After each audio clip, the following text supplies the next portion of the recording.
بسم اللہ الرحمن الرحیم۔ آج ہم اردو قواعد کے حصہ چہارم دال میں اقسام صفت کی دوسری قسم صفت نسبتی کو سمجھیں گے۔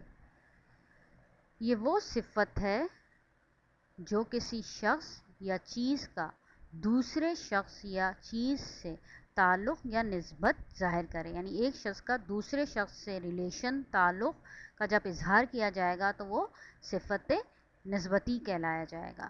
موصوف سے نسبت ہونے کی وجہ سے، یعنی موصوف سے تعلق ہونے کی وجہ سے، کسی قسم کا ریلیشن ہونے کی وجہ سے موصوف کا مشہور ہونا صفت نسبتی کہلایا جائے گا۔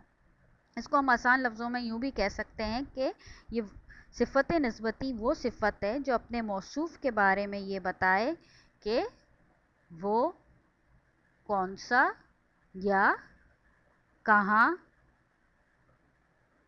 کا ہے۔ ٹھیک ہے نا؟ اب جیسے نیچے مثالوں میں دیکھیے، لاہوری نمک۔ اب نمک کیا ہے؟ موصوف ہے، اور کس کی نسبت سے مشہور ہے؟ لاہوری، یعنی لاہور ایک شہر کی نسبت سے مشہور ہے۔ جنا کیب، اب کیب تو بہت ساری ہیں لیکن جنا کیب، جنا کیا ہے؟ صفت نسبتی، یعنی جنا ایک مشہور شخصیت کے نسبت ہونے سے مشہور ہے۔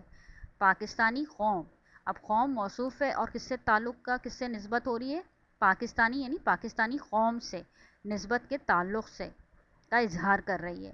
یعنی ہم یہ بھی کہہ سکتے ہیں کہ صفت نسبتی جو کسی شخص، خاندان، ملک یا شہر کے ساتھ اپنے موصوف کی نسبت یا تعلق کو ظاہر کرے، یعنی کہ اس کا ریلیشن ظاہر کرے کسی شخص سے، خاندان سے، ملک سے یا شہر سے، اس کا تعلق کا اظہار ہو موصوف کا، تو اس کو ہم صفت نسبتی کہتے ہیں۔